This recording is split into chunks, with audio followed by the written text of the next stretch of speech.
My husband and I have been married for 3 years now. I have a daughter, 15 years old, and he has a son, 24 years old. I am friendly with my stepson, but we aren't close. He has a biological mother who is a perfectly fine woman. I'm not here to take the role of his mom. My late husband, my daughter's father, died when my daughter was 6. We both contributed to her college fund. My daughter's paternal grandparents have also contributed a large amount. Right now, the fund has about $180,000.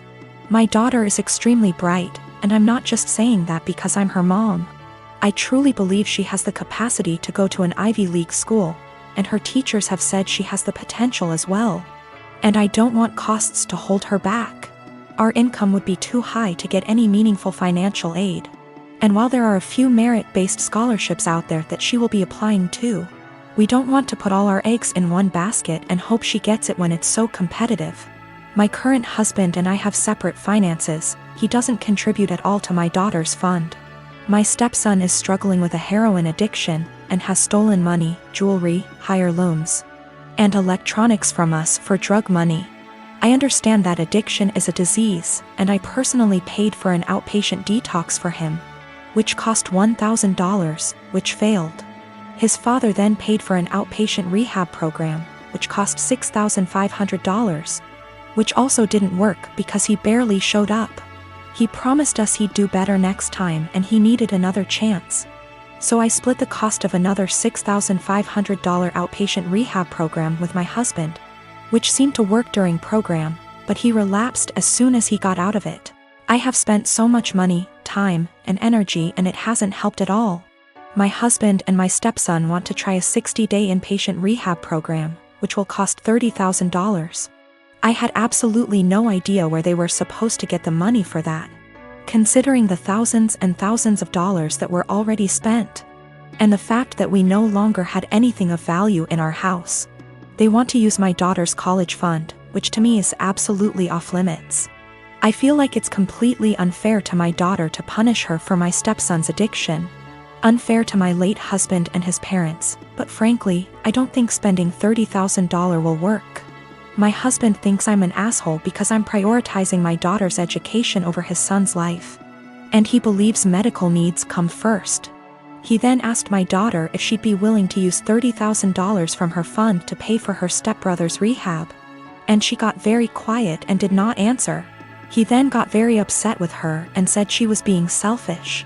My daughter later told me that she didn't want to give her stepbrother the money, but she felt so guilty. And I am furious at my husband for emotionally guilt-tripping my daughter like that. My friend came to me yesterday at lunch with screenshots of my boyfriend's Tinder profile. The pictures were all old photos, so I confronted him immediately, expecting to hear something like, "Yeah." I forgot to delete that. Which is cool. He denied being on Tinder at all, and my friend suggested that she make an account, set it to his specifications, and see if he turns up. And there's his profile. So, this means that my boyfriend has been active on Tinder within the past 2 weeks. I confronted him with this and he changed his story. Now he's saying that his friend has been using his account. He shows me his phone and says, "Look, I have nothing to hide." And of course the app is deleted. So I take his phone, download Tinder, log in with his Facebook and see that he has been active, albeit infrequently. There was one girl that he tried to meet up with back in May when I was out of town. The girl gave him her phone number, and even though he deleted whatever messages they exchanged, I still saw that he had her saved in his contacts. So that's about everything that I know. He either cheated on me or planned on cheating on me while I went out of town, and I'm sure this isn't the only time it's happened. This relationship is pretty much over. He is swearing up and down that it's not true. He doesn't use Tinder and he doesn't know this girl. I'm going crazy with how much he's outright lying. He seems so sincere, but I know what I saw. I can't listen to him deny this one more time. This blew up while I was away. I'm sorry I won't be able to respond to every comment. So I did some stuff that was kind of petty and stupid today. I made a fake Tinder account, matched with my boyfriend. And he starts messaging me and immediately asks me to meet him for a drink. We agree to meet by a fountain in the center of my town, and I pack up all of his stuff in a tote bag. put on a great outfit and went to the fountain. I stood kind of out of the way of the fountain in the shadows where I could watch the street that I knew he'd be arriving from. I was devastated, but I figured this way I could catch him without a doubt and end things quickly. All the time, he's messaging this girl on Tinder. But he didn't show up. 2 of his roommates did. We didn't speak, I don't know them well, but they watched me for a while. Figured out what was going on after a few more Tinder messages, and left quickly. So I wait a few minutes and I call my boyfriend and ask him where he's at. He says he's just gotten off of work and he's going to meet his roommate for a drink. I confront him with the fake Tinder profile and he's dumbstruck and furious with his roommate, who he swears up and down is behind all of this. I'm at home now, just emotionally exhausted and confused. Whatever is going on with his roommates is super sketchy and creepy. Up until this point my boyfriend and I had a great relationship. Really, no red flags anywhere. If I had already been suspicious that he was cheating, this would be a much easier break for me. The most recent message on his Tinder account, when I checked it yesterday, was sent to a girl he had matched with before we met. It said, "Would you want to meet up with my friend?" My boyfriend is the kind of person whose iPhone passcode is 0000. I wouldn't be surprised if his roommates did know all of his passwords. So, his Tinder account is still matched with my fake profile. To me, that indicates that he probably isn't the person operating the Tinder profile. If it were him, wouldn't he have blocked the fake profile immediately? A lot of people have said that he probably sent his roommates to check things out for him. I can't write that off entirely, but my gut says that it isn't true. I just don't think it's very likely. When it comes to his roommates, I'm very concerned that they have been using his profile to trick women into meeting with them. The fact that his profile hasn't been deleted makes me worry that my boyfriend is in on this. So that's about where I'm at right now. I'm worried that all of them are working together to, at best, scam women, at worst, assault them, and my boyfriend is at least passively involved. Either way, I feel some responsibility to do a little more digging. I am 33, female. Don't think I'm in the wrong here, but the way my neighbors reacted to me has me second-guessing myself. A few days ago I woke up at 8:30 a.m. and was about to let my large dogs out into my fenced backyard. At the last second I checked my phone and saw that my next-door neighbor Catherine had sent me a text at 1 a.m. telling me there would be contractors in my backyard power washing her house from 8 to 9 a.m. Here's my issue. I wouldn't mind letting them in my yard if that made the work easier. But Catherine never asked, she just told me it was happening, with 7 hours notice, in a text sent to me while I was asleep. It was just by chance that I saw it before I let the dogs outside, and had I not seen it, I could have let my dogs out into my yard with contractors already in the yard.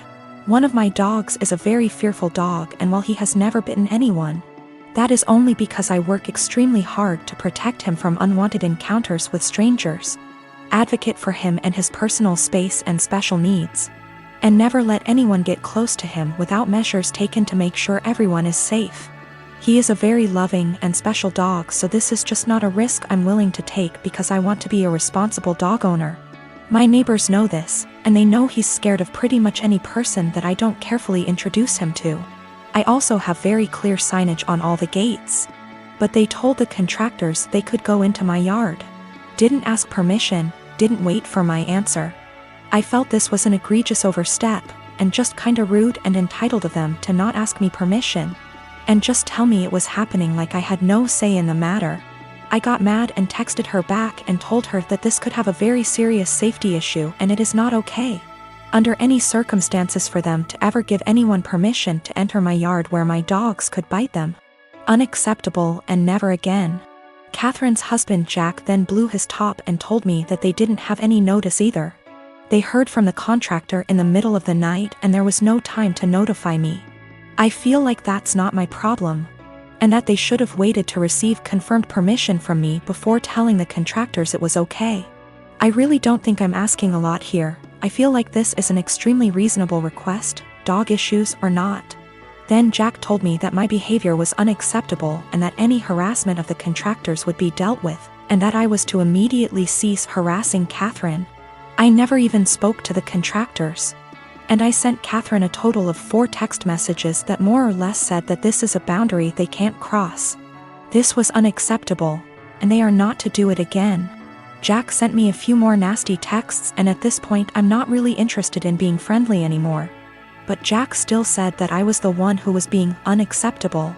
Jack just yelled at me from his balcony to tell me that the painters will be coming back multiple times this week and he doesn't know when, so I am calling the company first thing tomorrow and explaining the situation to them. I am installing gate locks this afternoon.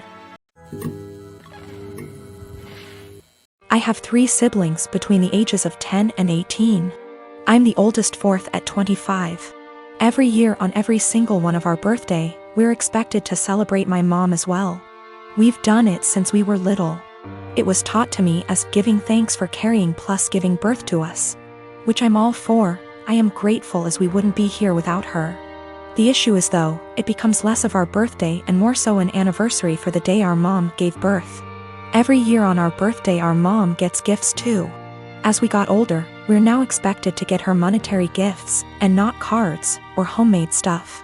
Just recently was my birthday and I was gifted some much needed clothes and dishware for my new apartment. My dad, however, got my mom a new MacBook. My siblings all got her gifts too. My youngest brother isn't expected to give much. But my 16-year-old sister and 18-year-old second brother work, so they're expected to give gifts too. My sister pulled me aside before my birthday and said she was sorry she couldn't get me much. She got me a sweater, I love it. And that she wanted to get me more, but our mom was pressuring her to get a certain necklace for our mom. Apparently my mom had been dropping hints for months and my sister was worried our mom would be upset and feel underappreciated if she didn't get it. I asked how much it was, and my sister said it was $300. I honestly lost it on our mom and chewed into her later that afternoon when my mom opened her gifts after me. I think she's ridiculous for even wanting my sister to spend so much on a gift. Mom started crying and my dad kicked me out. Mom won't answer calls, but my aunt, mom's sister, called and said I was a POS for not respecting my mother and that I'm a selfish, narcissist child for being jealous of the gifts mom got. I thought I was in the right, but now I don't know. It's been over 2 weeks and mom won't answer my calls. She's been posting on Facebook inspiration quotes about letting go of the toxicity in your life, how blood doesn't equal family, and how hard it is to be a mother. Several family members, aunt, grandma, uncle, and 2 of my cousins, are replying to the posts and are very obviously directing vague comments at me about being a horrible daughter. What to think now because of how many people are on her side.